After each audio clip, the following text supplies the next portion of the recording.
You're listening to an IOE podcast. Powered by UCL Minds.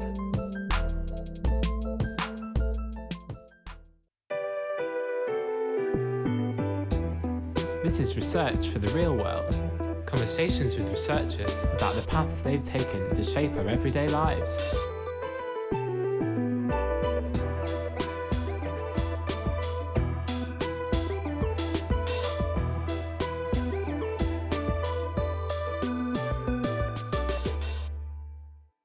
This is Research for the Real World. Hello, I'm Dr. Laura Uthwaite, and I'm a Principal Research Fellow at UCL Centre for Education Policy and Equalising Opportunities, and I'm also a UKRI Policy Fellow. In this season of Research for the Real World, it's all about how research evidence informs policy and how that plays out politically. And today we're looking at what change research shows the early years education system would benefit from, as well as what it's like to provide evidence to government and parliament. So with that, I'm very delighted to have Dr. Claire Crawford in the studio. Claire is an Associate Professor of Economics and a Research Fellow of the Institute for Fiscal Studies. She's also a colleague of mine at the UCL Centre for Education Policy and Equalising Opportunities, and she heads up our early years strand. Her research focuses on childcare and education and is particularly interested in understanding inequalities and how policy can help reduce these gaps. She also has a strong track record of high-impact research, including giving evidence to a number of select committees on education, social mobility, and diversity and inclusion issues. So I'm very excited to welcome Claire to the podcast and discuss her fascinating research today. Hi, Claire. Hi, Laura. Great to be here. Great. So normally when we do the Research for the Real World podcast, we like to ask a question to our guests about how they came to get to this point in their academic journey. So how did you become interested in this area of research? Well, I started my career outside academia kind of around 20 years ago now at the Institute for Fiscal Studies, as you mentioned in my bio.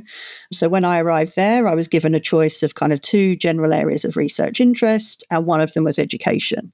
So I guess that kind of set me off on the path initially. It's something I'd always been interested in, so it was great to be able to continue that in a formal way. I've worked on a number of different topics over the years, focusing on various types of education and labour market issues. But more recently, I've been working a little bit more on early education and childcare. So I guess I started that maybe 10 years ago or so with some work looking at earlier policies that had been introduced in England to provide greater support to parents with the costs of childcare. And we looked at some of the implications of those policies on parents' labour supply in particular. And that set me off kind of thinking about those types of policies. And I've since gone on to look at their benefits for children as well as parents. And I'm also going to be working on an evaluation of some of the new policies that have been rolled out relatively recently. So it sounds like you've been really busy in this space. Has there been any kind of particular highlights in your journey so far? Well, I think the highlight for me is that the work I mentioned, which looked at the effect on parents' labour supply. And the reason why that's a highlight is because it was used by the Treasury and the Office for Budget Responsibility in their thinking, which went into the new policy that was announced in the budget last year. So the new policy is going to extend support for children in working families, providing children as young as 9 months with up to 30 hours a week in term time of funded early education. And our research kind of spoke to the potential effects of that policy, what effect it might have on parents' labour supply, how much they're working, whether they're in work, the number of hours, and so on. And so that was really great to see our work being used to inform a new policy that's since gone into effect. That's really great. So obviously with all of these changes being made to the early years education system, obviously that comes with a financial cost. What is the current state of the financial support for early years education, and what changes have you seen over the time that you've been working in this area? Well, this is an area which has seen a kind of massive expansion over the last 20 to 25 years or so, growing from a point where there was really very little support for early education or the financial costs of childcare to a position where we now have a significant amount of money spent on it each year. And that's going to increase in the future as this new policy is rolled out. So one of the big changes that we've seen over that period, as well as a kind of general expansion, is the types of families that are receiving that support. So at the beginning of the expansion, there was a policy of universal entitlement for 3 and 4-year-olds to have a small number of hours of funded early education every week in term time. That then increased over time, was expanded to working families. There was a policy as well that was expanded to disadvantaged 2-year-olds. And alongside that, there has been support through the tax system as well. So reimbursing parents for a proportion of the amount that they're spending on childcare as well. So we've got quite a mishmash of policies, if you like, all providing slightly different support. But one of the big changes that we've seen is a move from those universal policies or the support targeted on lower income families and towards a state now where we're seeing much more of the budget expected to be spent on working families in general and particularly richer families in the distribution. So in the next few years, we're going to see the proportion of the budget spent on childcare subsidies going to working families expanding from about 30% where it is now to more like 60% in 2 or 3 years' time. So that's really a big shift in terms of who's benefiting from this support. So do you think there are any kind of like major implications of these new early education entitlements? I guess one of the biggest implications is the fact that we are really seeing a refocusing or an expansion of support for families who are not at the poorer end of the income spectrum, but rather are working and already have kind of sources of income. So part of the motivation was of the policy was to support families with the cost of living. It was introduced at a time when inflation was very high. There was a lot of discussion about the high cost of childcare and how much parents were having to pay each week or each month in order to be able to cover the time that they would need to work. And so that was a big part of the story. But that also means that we now have a system which is providing relatively more support, more advantaged families, and relatively less support to less advantaged families. And obviously, if you are interested, as we are at CPO, the Centre for Education Policy and Equalising Opportunities, interested in inequalities and making sure that all children have access to the same opportunities, that's obviously a kind of perhaps a different situation to the one that we might ideally see in order to reduce inequalities. So you have already mentioned that there's been a kind of patchwork of policies from various different governments. And obviously now that Labour are coming in and they've brought various plans and promises within this area, of what you know of these kind of sort of future policy priorities, how do you foresee these kinds of things playing out in this area, particularly maybe even for the disadvantaged versus the advantaged families that you've already alluded to? So I guess one of the key things that resulted from the kind of recent election and the focus on what policies people were going to be supporting in the run-up to the election is that Labour came out in support of continuing with the expansion of the entitlements, which was announced by the previous Conservative government, but actually much of which is now going to be happening what now Labour are in power. So Labour had already pre-committed to that policy, so that, I guess, puts them in a little bit of a bind in terms of their room for manoeuvre in terms of repurposing that budget.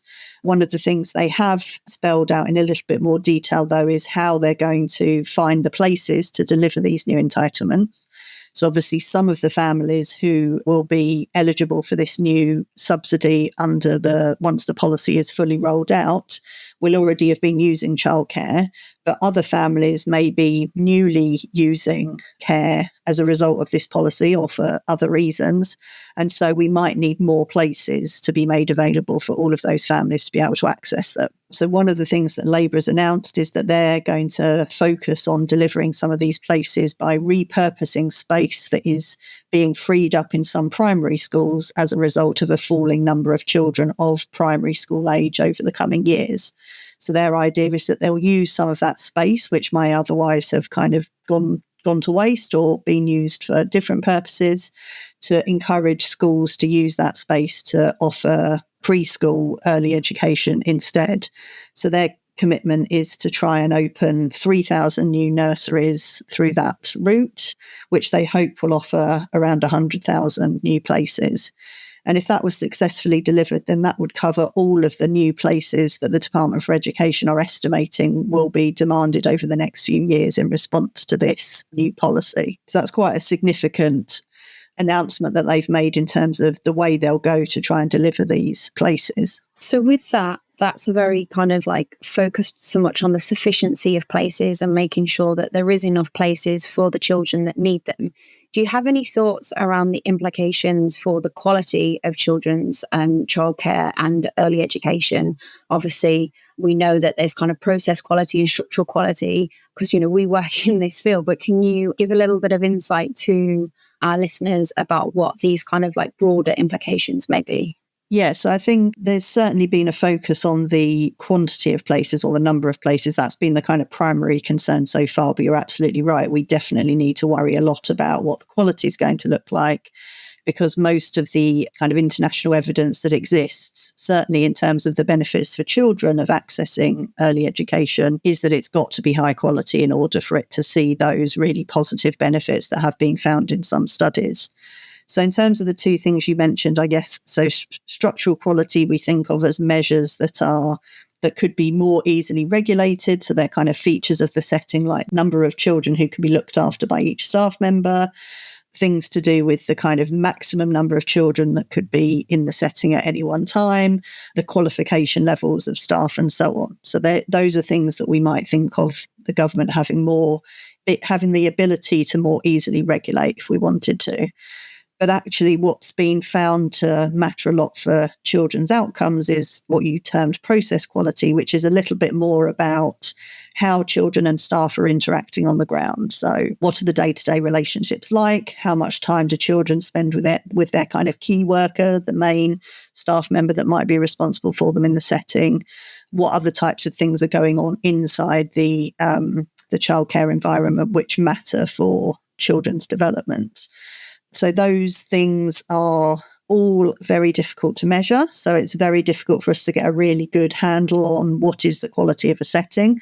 Obviously, we have Ofsted ratings for early years settings as well as schools. So that gives us a kind of good indication of whether settings are meeting a kind of minimum standard of what parents would expect for their children. But being able to go beyond that is really challenging. And I think one of the difficulties with these policies is whether settings will have the funding to be able to support the types of investments that might help to boost their quality. So investing in higher qualifications for their staff or professional development for their staff, perhaps investing in new resources for the children to access and so on. So the good thing about the new policy is that the funding rates for these young children who are being offered kind of funded care under the new policy is that the funding rates are relatively higher than we've seen in previous kind of incarnations of the policy for older children. And they're higher not just because younger children have to have more staff to look after them, but also higher relative to what we might have expected based on the kind of funding rates that have been seen previously. So from that perspective, I think, there does appear to be the resources to support an investment in quality, but we'll obviously have to keep a kind of a keen eye on that over the coming years to make sure that that's the case. Thank you for summarising, all these kind of quite complex issues in a very, like we say, patchwork of policy landscape. And so based on your research evidence, what recommendations do you have for what kind of improvements could be made to reduce inequalities in the early years and why?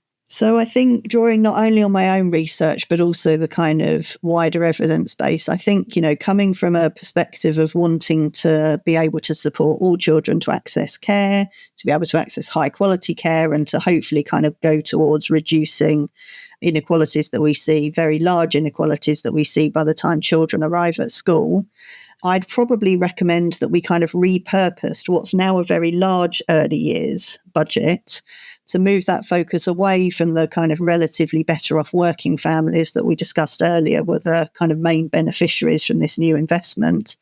Change and also kind of moving from a situation where, as you said, we've got a patchwork of policies, each of which is targeting slightly different groups with slightly different eligibility criteria and so on.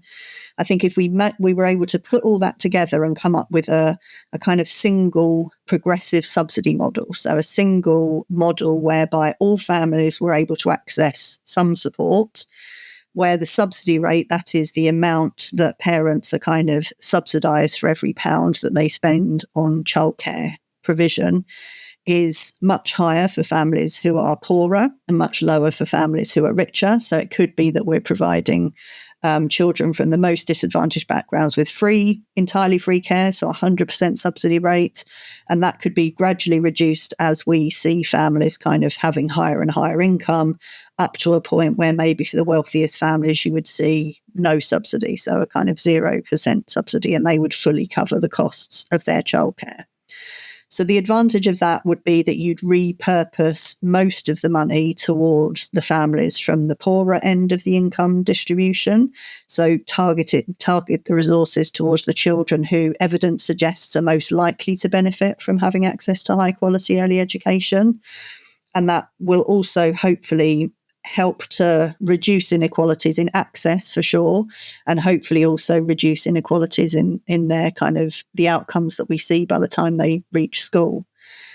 And then I think I'd probably try and couple that with some funding which would go directly to settings to try and support them or to incentivize them to provide high quality care of the kind that we were discussing earlier. So the system I've described is very similar to a system that's been introduced in Ireland relatively recently. So they have a progressive subsidy model for parents, and then they have a kind of what they call core funding for settings. And the idea there would be to kind of provide this core funding to settings who met a kind of set of criteria that you designed to kind of target the conditions that you most wanted to see. That could be things like staff qualification levels or the provision of professional development, or it could be things to do with the availability of places for children with special educational needs and disabilities, for example, or, as is the case in Ireland, to ensure that providers are not charging kind of high fees in response to some of these subsidy systems. So you can use that to try and encourage providers to deliver the types of care that you would like to see, basically. So I guess if I had total control over the budget and hadn't made any commitments to existing policies and so on, that might be what I would be recommending the Secretary of State to think about. No, that's great. And maybe they might listen to this episode, who knows? So you have also dealt firsthand with a range of different select committees, as well as calls for evidence and working with the government. What's that experience been like? So it's something that's kind of built up over the course of my career, I would say. I mean, as a researcher interested in impact and hopefully doing work that matters for questions that policymakers are considering. And if, in the ideal world, policymakers saw our research and kind of put it into practice so that we saw more evidence-based policy, that's the kind of goal of, certainly the goal of what I'm trying to do when I'm thinking about conducting a particular research project or looking at a particular topic. So over time, I've reached out to policymakers through a number of different routes. I think, one of the great things that we have in our kind of system are the select committee hearings. So this is a way through which the government can be held to account for different aspects of their policy. And the great thing is that the committees put out calls for evidence and invite responses to questions that they're interested in asking the government about.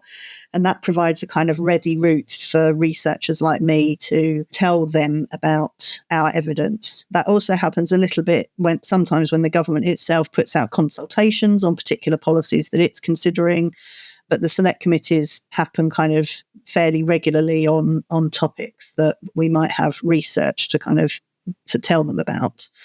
So I'd really encourage people who are in that position to keep an eye on the things that select committees are putting out and do submit if you have something to say in response to those questions. So certainly that kind of, responsive approach to sharing research has resulted in me being invited to kind of give evidence, oral evidence to the committees on a few occasions. And that's a pretty intimidating experience from my point of view. You're kind of in a committee room with lots of people looking at you and asking questions that you may or may not have any idea about the answer to. But it certainly does provide a kind of direct route through which your research can be heard by people who have control or responsibility over what might be said by the committee. And it's really, really pleasing to see your work being cited in reports. I know your work's been cited recently, Laura, in reports, and ours in the centre more generally has appeared a few times. And it's great to see how people are using your research, that it's really satisfying. Yeah, no, I definitely agree with that. Sometimes, research can be hard in many different ways, but it kind of makes it all kind of worthwhile when you see it being put to good use. So yeah, definitely agree on that. So you have mentioned throughout our conversation many different projects that you've been busy involved in, and that's all really great. But what we'd love to know is what's next? Where are you going to be taking this line of research in the future? Yeah, so one project we've been working on a little bit recently, which I didn't mention and should have done when you asked me about kind of what to think about in terms of reducing inequalities in future, is a project where we've been looking at the take-up of the existing early education entitlement. So we have already, as we mentioned, a universal entitlement to some funded early education for 3 and 4-year-olds. And we also have a similar policy for 2-year-olds from more disadvantaged backgrounds. So the take-up amongst 3 and 4-year-olds is very high, kind of around between 90 and 95%. But for 2-year-olds, it's a bit lower, around 75% in the most recent data. And that varies across different types of families, but also it varies a lot geographically. So one of the things we were doing in that project was to explore how the take-up varied across different areas and to understand to what extent those differences could be explained by the kind of local context of the areas. So the types of families that lived in the areas or the availability of childcare places there and so on. And then we looked to see what we couldn't explain using those types of factors. And there we were interested particularly in understanding whether there were things that the local authority was doing. So the local authority is the kind of organisation that's responsible for delivering the early education entitlement policies on the ground, so to speak, in their local areas. They're responsible for kind of liaising with parents and providers to ensure that there are enough places and that families know about them and so on. So we were really interested in seeing whether we could discern specific things that they were doing that looked to be really effective in supporting take-up. So some of the things that we were interested in exploring was to what extent they were kind of working with providers to ensure that places were available, to what extent they were supporting families to apply for these places that they need to do to ensure that they're kind of meeting the eligibility criteria. And I think the thing that came through most strongly was that there isn't really a kind of silver bullet. There isn't one thing that you can do that's going to really boost take-up. In the areas that looked like they were outperforming their local populations, if you like, if they seemed to be having higher take-up than we might have expected, given the types of families that lived in their areas and the places available and so on. They had a really kind of comprehensive strategy in place to work on all aspects of the kind of challenge from a variety of different directions. So they had a kind of clear strategy in place. They were working with other professional groups like health visitors and so on to make sure that all opportunities were taken for people to talk about, taking advantage of all opportunities, if you like. They were, really kind of making sure that parents understood what was available to them, that they were eligible, the potential benefits, supporting them with applications and so on. It was a really comprehensive strategy. So I think in order to ensure that all local authorities can deliver that kind of support, there's obviously going to be a need to ensure that they have sufficient funding to do so. So we've obviously seen quite a reduction in local authority spending over the last few years or so, and that's had a knock-on implication for early years teams as well in many areas. So just being able to ensure that they've got the resources to deliver those types of services is probably going to be important in ensuring that the policies are delivered effectively.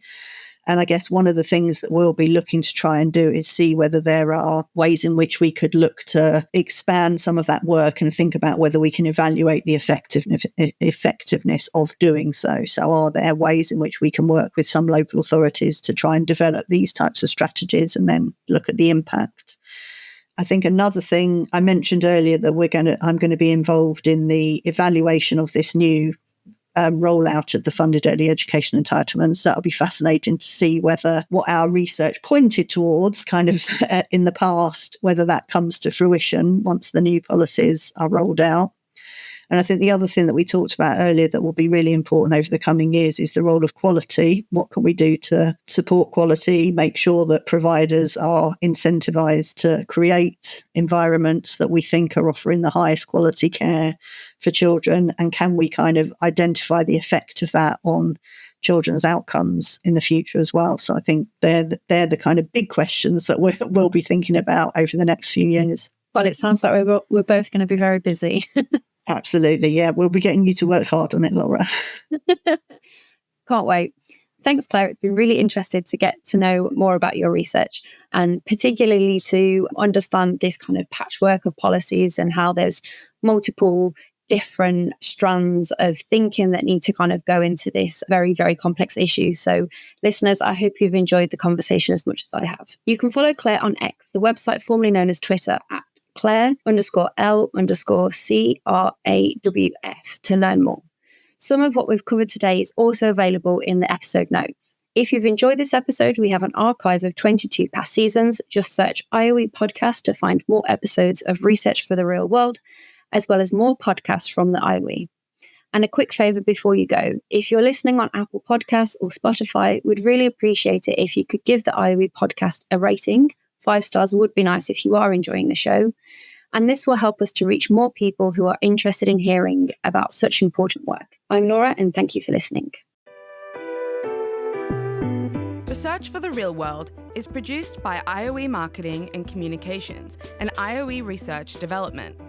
The theme music was created by Rob Cochran. Tatiana Sotero Diaz is the series advisor, Amy Leibowitz is the series producer, and Jason Ilagan is the executive producer of the IOE podcast.